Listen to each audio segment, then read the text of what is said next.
জুবিনদা, তুমি কলৈ গ'লা আমাক এনেদৰে এৰি? ক'ত আছা এতিয়া?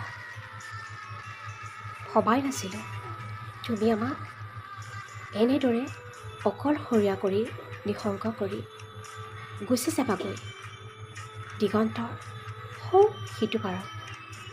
কিয় গ'লা? তোমাৰ অবিহনে আমি যে এতিয়া আধৰুৱা। জীয়াব পাৰিম জানো তোমাৰ অবিহনে? কল্পনাৰো অতীত। তুমি নোহোৱা আজি 9টা দিন হ'ল। কেনেদৰে জীয়াই আছোঁ, মৰি জীয়াই আছোঁ। আৰু কেনেদৰে জীয়াব লাগিব তুমিয়ে কোৱা। কিয় গুচি গ'লা? তুমিতো আমাৰ ভগৱান। তুমি ভক্তসকলৰ কথা এবাৰো ভাবি নাচালা? এনেদৰে অকলশৰীয়া কৰি আমাক কিয় গুচি গ'লা তুমি?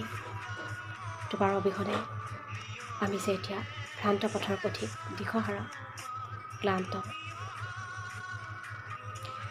ভাগৰুৱা হৈ পৰিছোঁ। বুকুৰ বোজা কঢ়িয়াই লৈ ফুৰিব পৰা নাই। এটা বুকুত বিষ, এটা ডাঙৰ বোজা, এচটা ডাঙৰ শিলৰ টুকুৰা কঢ়িয়াই লৈ ফুৰিব পৰা নাই। ভগৱানৰ চৰণত প্ৰাৰ্থনা কৰি আছোঁ, তুমি যাতে আকৌ আহা এই অসমবাসীৰ মাজলৈ, ধৰাৰ বুকুলৈ। আমাৰ মৰমৰ, আমাৰ হিয়াৰ বধু, এটুকুৰা কেঁচা কলিজা, এটুকুৰা অমূল্য ৰত্ন, যাক পাহৰি আমি জীয়াই থকাৰ কল্পনাই কৰিব নোৱাৰোঁ। আমাৰ হিয়াৰ মধু জুবিনদা, তুমি আকৌ আহা এই ধৰাৰ বুকুলৈ, আমাৰ মাজলৈ। সেয়াই ভগৱানৰ চৰণত মোৰ প্ৰাৰ্থনা, আমাৰ সকলোৰে প্ৰাৰ্থনা। তুমি আমাৰ জুবিনদা। জয় জুবিনদা।